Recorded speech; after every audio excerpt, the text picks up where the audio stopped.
2024-এর আগস্টে শেখ হাসিনা সরকারের পতনের পর থেকেই শেখ হাসিনার বাহিনীগুলোর মধ্যে সেনাপ্রধান ওয়াকারুজ্জামানই শেখ হাসিনাকে ভুল পথে পরিচালিত করেছেন, পরিস্থিতি নিয়ন্ত্রণের বাইরে চলে গেলেও নিয়ন্ত্রণে আছে বলেছেন, বিভিন্ন রকম আশ্বাস দিয়েছেন, আর অন্যদিকে তার বাহিনীকে নিষ্ক্রিয় করেছেন। এসব বিভ্রান্তি সৃষ্টি করে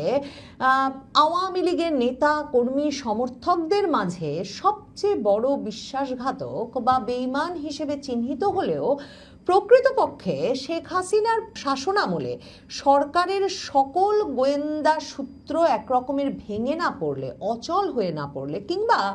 ইউনুসের যে মেটিকুলাস ডিজাইনের কথা বলেন তিনি, সেই মেটিকুলাস ডিজাইনের অংশ হিসেবেই শেখ হাসিনা সরকারের সকল গোয়েন্দা সূত্রকে নিষ্ক্রিয় করে রাখা না হলে যে একটা সরকারের এ ধরনের পতন ঘটতে পারে না আকস্মিক, সেটা দেশে বিদেশেই বিশ্লেষকদের আলোচনায় উঠে এসেছে। এবং অভিজ্ঞ জনেরা বারবার কথা বলেছেন যে এভাবে সরকার পতন হয়ে গেলে সবসময়ই গোয়েন্দা বাহিনীগুলো কি করছিল, গোয়েন্দা সূত্রগুলো কি তথ্য তখন সরকার প্রধানকে বা সরকারকে দিচ্ছিল,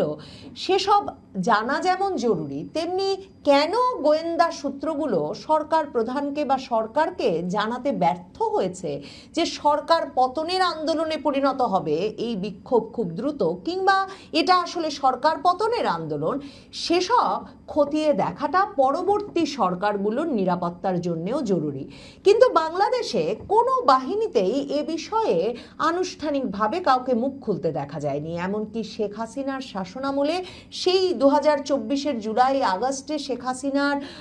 সরকারের বিভিন্ন বাহিনীতে যে উচ্চ পদে বা শীর্ষ পদে থাকা কর্মকর্তারা, যাদের অনেককেই শেখ হাসিনার ঘনিষ্ঠ বিধায় একরকমের মামলা হামলা থেকে বাঁচতে দেশত্যাগ করতে হয়েছে, এবং এখনো যারা আত্মগোপনে আছেন তারাও কেউ সংবাদ মাধ্যমের সামনে কিংবা সামাজিক যোগাযোগ মাধ্যমে এসে মুখ খুলে তখন পরিস্থিতিটা ঠিক কী ছিল সেটা বর্ণনা করেছেন, কিংবা কোনো সংবাদ মাধ্যমে তাদের বরাতে কোনো খবর বেরিয়েছে, এমন ঘটনা আগে ঘটেনি।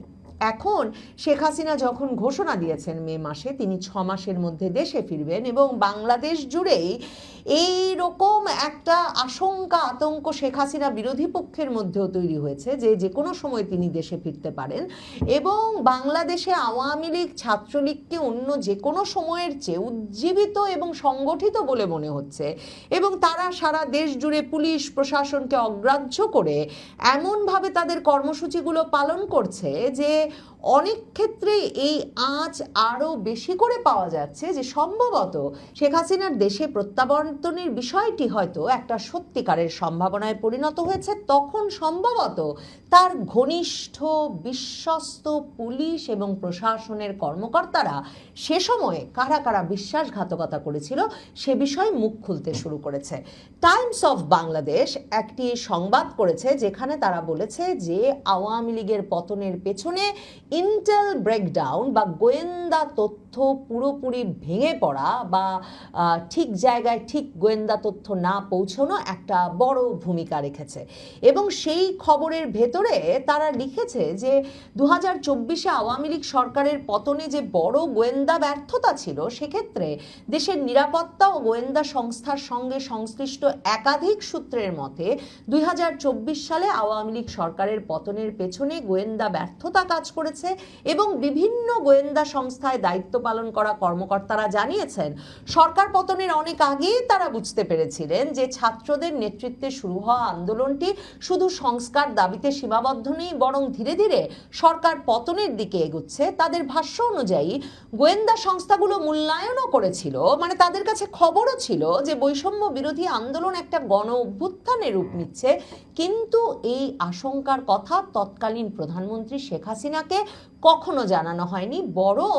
একজন কর্মকর্তা টাইমস অফ বাংলাদেশের কাছে দাবি করেছেন তাদের ঊর্ধ্বতন কর্মকর্তারা শেখ হাসিনাকে ভুল তথ্য দিয়ে আশ্বস্ত করেছিলেন যে পরিস্থিতি পুরোপুরি নিয়ন্ত্রণে আছে এবং চিন্তার কোনো কারণ নাই। তার মানে সেই ব্যক্তি একা সেনাপ্রধান ওয়াকারুজ্জামান কিছুতেই নন। 1975 সালের ঘটনার সঙ্গে তুলনা করে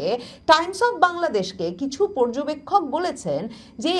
বাংলাদেশের প্রতিষ্ঠাতা রাষ্ট্রপতি শেখ মুজিবুর রহমান এবং তার পরিবারের অধিকাংশ সদস্য যখন নিহত হন সে সময়ও গোয়েন্দা সংস্থাগুলোর কাছে আগাম তথ্য ছিল, কিন্তু তারা দেশের নেতৃত্বকে যথাযথভাবে সতর্ক করতে ব্যর্থ হয়েছিল। ওই যে বলছিলাম, গোয়েন্দা সংস্থাগুলো কাজ করেছে কিনা সেটা যদি না জানা যায়, সে বিষয়ে যদি যথাযথ জবাবদিহিতা আদায় করা না যায়, তাহলে কিন্তু পরবর্তী সরকারগুলো কিছুতেই নিরাপদভাবে তাদের মেয়াদ পূর্ণ করতে পারে না। যেমন ধরেন 1975 সালের 15ই আগস্টের পর হাজার হাজার সেনা, নৌ, বিমান কর্মকর্তাকে জিয়াউর রহমানের শাসনামলে পাল্টাকুর জবাবে এমনকি মার্শাল ল কোর্টে সামারি ট্রায়ালের মাধ্যমে মৃত্যুদণ্ড দেওয়া পরেও কিন্তু শেষ পর্যন্ত সেনা সদস্যদের হাতেই নৃশংসভাবে খুন হতে হয়েছিল জিয়াউর রহমানকেও। টাইমস অফ বাংলাদেশ লিখছে 2024 সালের জুলাই মাসে সরকারি চাকরিতে বৈষম্য দূরের দাবিতে ছাত্র আন্দোলন শুরু হয়। জুলাইয়ের দ্বিতীয় সপ্তাহে রংপুরে ছাত্রনেতা আবু সাইদ নিহত হওয়ার পর পরিস্থিতি উত্তপ্ত হয়ে ওঠে। ঢাকাতেও আন্দোলনকারীদের প্রাণহানির ঘটনা ঘটতে থাকে। পুলিশ সূত্রের মতে আইন শৃঙ্খলা রক্ষাকারী বাহিনী কিন্তু ধীরে ধীরে বুঝতে শুরু করেছিল যে আন্দোলন দ্রুত ছড়িয়ে পড়ছে এবং এটা সরকারের জন্য বড় চ্যালেঞ্জে পরিণত হতে পারে, এবং একাধিক জ্যেষ্ঠ পুলিশ কর্মকর্তা এখন মুখ খুলছেন এবং তারা টাইমস অফ বাংলাদেশকে জানাচ্ছেন যে 18ই জুলাই ডিএমপি কমিশনার হাবিবুর রহমান তৎকালীন পুলিশ মহাপরিদর্শক আইজিপি চৌধুরী আব্দুল্লাল মামুনের সঙ্গে দেখা করেন এবং সতর্ক করে বলেন যে তিনি যেন প্রধানমন্ত্রীকে জানান যে আন্দোলন দ্রুত বিস্তার লাভ করছে এবং এটা গণ অভ্যুত্থানে রূপ নিতে পারে। কর্মকর্তারা যারা টাইমস অফ বাংলাদেশের সঙ্গে কথা বলেছেন তারা বলছেন যে ডিএমপি কমিশনার হাবিবুর রহমান তখন মনে করেছিলেন যে দেশি বিদেশি কিছু পক্ষ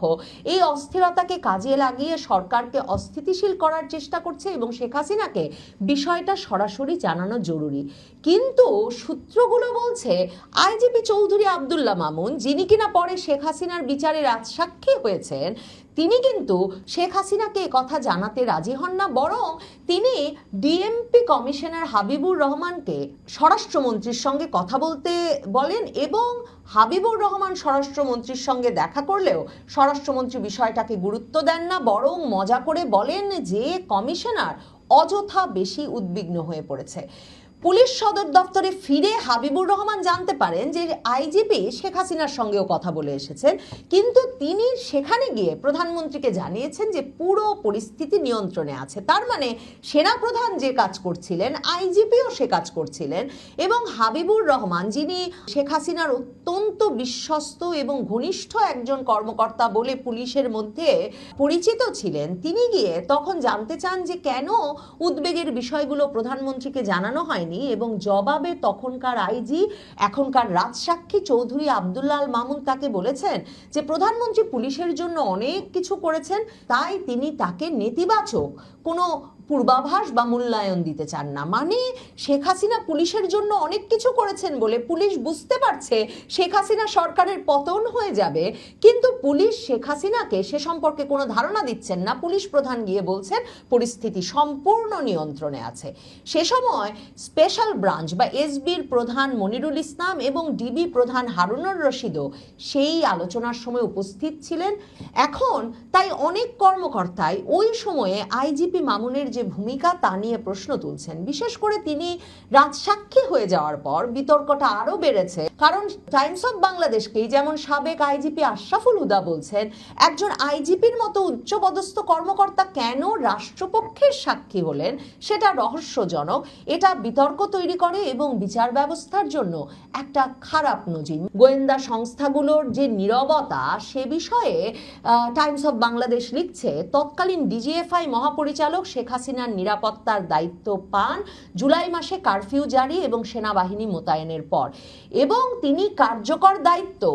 ঢাকার ডিটাচমেন্ট কমান্ডার ব্রিগেডিয়ার মিজানুর রহমানকে দেন। পরে এই নিরাপত্তা পরিকল্পনা নিয়ে আবার সেনাবাহিনী আর পুলিশের মধ্যে মতপার্থক্য দেখা দেয়। দেখেন, তখন ডিজিএফআই মহাপরিচালক ছিলেন মেজর জেনারেল হামিদুল হক। হামিদুল হক সম্পর্কে 2024-এর আগস্টের এক বছর পর 2025-এর আগস্টে এসে বণিক বার্তা পত্রিকা লেখে যে নিরাপত্তা ও রাজনৈতিক সূত্রগুলোর বরাতে জানা যায় যে ডিজিএফআই এর মহাপরিচালক থাকার সুবাদে মেজর জেনারেল হামিদুল হকের সঙ্গে রাজনৈতিক মহল, বিশেষ করে জামায়াতে ইসলামীর একটা অংশের ঘনিষ্ঠ যোগাযোগ ছিল। ছাত্র জনতার অভ্যুত্থান চলাকালে সেনাবাহিনীকে নিউট্রালাইজ রাখা বা অভ্যুত্থানের বিপক্ষে সক্রিয় না করার বিষয়ে জামাতের একটি অংশের সঙ্গে অনানুষ্ঠানিক যোগাযোগ ছিল হামিদুল হকের। ভাবেন, শেখ হাসিনার সামরিক গোয়েন্দা সংস্থার মানে গোয়েন্দা সূত্র হিসেবে সবচেয়ে নির্ভরযোগ্য, সবচেয়ে গুরুত্বপূর্ণ যেই ব্যক্তিটি, সেই ব্যক্তিটি 2024-এর জুলাই আগস্টে জামায়াতে ইসলামীর সঙ্গে অনানুষ্ঠানিক যোগাযোগ রাখছে একদিকে, অন্যদিকে সেনাবাহিনীকে নিউট্রালাইজ রাখা বা অভ্যুত্থানের বিপক্ষে সক্রিয় না করার বিষয়েও তিনি ওই বাহিনীর ভেতরে কাজ করছেন। সেটা বাংলাদেশের 2024-এর জুলাই আন্দোলনের কট্টর সমর্থক বাংলাদেশের শীর্ষস্থানীয় দৈনিক বণিক বার্তাই লিখছে। এবং বণিক বার্তা লিখছে যে অন্তর্বর্তী সরকারের ঊর্ধ্বতন একজনও এই হামিদুল হককে রাষ্ট্র পুনর্গঠনে সহায়তার অনুরোধ করেছিলেন। কিন্তু মনে রাখতে হবে, শেখ হাসিনার সেই ডিজিএফআই ডিজি জামাত ঘনিষ্ঠ হামিদুল হক, তিনিও কিন্তু বাংলাদেশ ছেড়ে চলে যাওয়ার সুযোগ পেয়েছেন। তিনি কোথায় গেলেন? সীমান্ত পাড়ি দিয়ে তাকে কি ভারতে নিয়ে যাওয়া হয়েছে শেখ হাসিনার ঘনিষ্ঠ অন্য জেনারেলদের মতোই, নাকি কিভাবে তিনি তার বিরুদ্ধে অভিযোগ আসতে পারে আয়নাঘর সহ বিভিন্ন ঘটনায় সেটা টের পেয়ে এবং অভিযুক্ত হওয়ার পর দেশ ছাড়ার সুযোগ পেলেন, এখনই বা কোথায় আছেন, সেগুলোও কিন্তু একটা বড় রহস্য তৈরি করে। টাইমস অফ বাংলাদেশ বলছে, ডিজিএফআই এবং জাতীয় নিরাপত্তা গোয়েন্দা সংস্থা এনএসআই এর তৎকালীন প্রধানরা শেখ হাসিনাকে জনমতের প্রকৃত অবস্থা সম্পর্কে যথাযথভাবে সতর্ক করেনি। ডিজিএফআই শেখ হাসিনাকে জানাতে ব্যর্থ হয় যে সশস্ত্র বাহিনীর কিছু অংশে বিভক্তি তৈরি হচ্ছে। এমনকি 3রা আগস্ট সেনা সদর দফতরে দরবার করে সেনাপ্রধান যে বলে দিয়েছেন যে তারা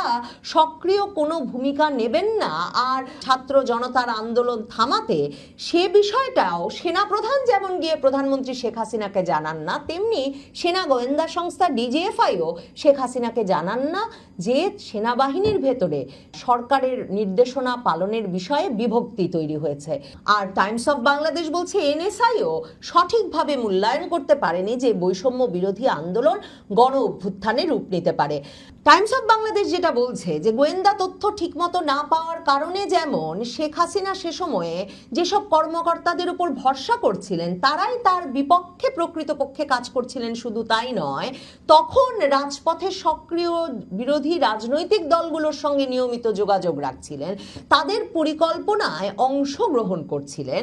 টাইমস অফ বাংলাদেশ আরেকটি বিষয় মনে করিয়ে দিয়েছে, যেটি বারবার আওয়ামী লীগ নেতৃবৃন্দ তাদের সরকারের পতনের পর থেকে বলে এসেছেন যে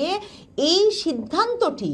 আওয়ামী লীগের এত বড় রাজনৈতিক বিপর্যয়ের সবচেয়ে বড় কারণ হয়ে থাকতে পারে। সেটি হচ্ছে 4 আগস্টের 4 তারিখে আওয়ামী লীগের যে দেশব্যাপী সমাবেশ করার পরিকল্পনা করা হয়েছিল একটা গোয়েন্দা সংস্থার পরামর্শে, সেই কর্মসূচিও কিন্তু শেখ হাসিনা বাতিল করেন। সমালোচকদের মতে এই সিদ্ধান্তের ফলেই পুলিশ আর আন্দোলনকারীদের মধ্যে সরাসরি সংঘর্ষ আরও বেড়ে যায়। আওয়ামী লীগ প্রধান থেকে শুরু করে আওয়ামী লীগ নেতৃবৃন্দ যে সিদ্ধান্ত নিয়েছিলেন যে পরিস্থিতিটাকে রাজনৈতিকভাবে মোকাবেলা করতে আওয়ামী লীগের নেতাকর্মী সমর্থকদের রাজপথে নামার একটা সুযোগ করে দেওয়া দরকার, সেই সিদ্ধান্ত থেকে সরে আসার ফলেই টাইমস অফ বাংলাদেশ লিখছে অনেক কর্মকর্তা মনে করছেন যে প্রাণহানি বাড়তে থাকে এবং রাজনৈতিক সংকট আরও গভীর হয় এবং 5ই আগস্ট শেখ হাসিনা সরকারের পতন ঘটে। সম্ভবত আওয়ামী লীগ আবার ফিরতে পারে, সেই প্রত্যাশা থেকেই আওয়ামী লীগ ঘনিষ্ঠ কর্মকর্তারা সে সময় কোন কোন কর্মকর্তারা শেখ হাসিনার সঙ্গে বিশ্বাসঘাতকতা করেছিলেন সে বিষয়ে অবশেষে মুখ খুলতে শুরু করেছেন। তবে বর্তমান সরকারকেও তাদের নিরাপত্তার জন্য এবং বাহিনীগুলোর ভেতরে শৃঙ্খলা ফিরিয়ে আনবার জন্য সে সময় বাহিনীগুলোর ভেতরে ঠিক কী ঘটেছিল, কেন পুরো গোয়েন্দা তথ্যের ব্যবস্থাপনা ফেল করলো, ব্যর্থ হলো এবং কেন ভুল তথ্য সরকার প্রধানকে দেওয়া হলো, সে বিষয়গুলো তদন্ত